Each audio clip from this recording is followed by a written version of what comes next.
Hi everyone, welcome to my channel. హెల్తీగా fat loss అవ్వాలి, diet చేయాలి అనుకున్న వాళ్ళందరికీ ఫస్ట్ గుర్తుకొచ్చేది ఓట్స్. ఓట్స్ తినడం వల్ల స్టమక్ ఫిల్లింగ్గా ఉండడమే కాకుండా ఇందులో ఉండే బీటా గ్లూకోన్ మన బాడీలో ఉండే బ్యాడ్ కొలెస్ట్రాల్ లెవెల్స్ కంట్రోల్ చేస్తుంది. దీనివల్ల మనకి హార్ట్ డిజీజెస్ రిస్క్ అనేది తగ్గుతుంది. ఈ బీటా గ్లూకోన్ మన బాడీలో బ్లడ్ షుగర్ లెవెల్స్ని కంట్రోల్ కూడా చేస్తుంది. ఓట్స్ అనేది రిచ్ ఇన్ ఫైబర్, దీనివల్ల మన డైజెషన్ సిస్టమ్ కూడా బాగా పనిచేస్తుంది. ఇక్కడ నేనైతే ఓట్స్ ఉప్మా చేస్తున్నా.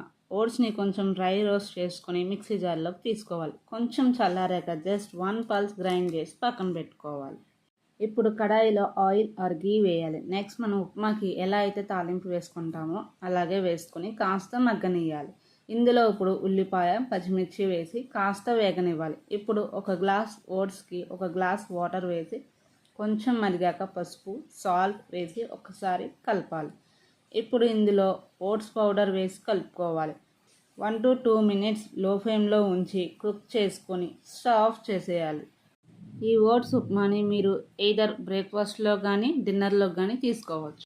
ఇక నుండి ఈ ఛానల్లో అయితే పీసీఓఎస్ ఆర్ పీసీఓడిని ఎలాంటి మెడిసిన్ లేకుండా ఎలా క్యూర్ చేసుకోవాలో, ఎలాంటి ఫుడ్ తీసుకోవాలో అనే దానిపై రెగ్యులర్గా వీడియోస్ వస్తూ ఉంటాయి. Please watch and subscribe to my channel. See you on next video.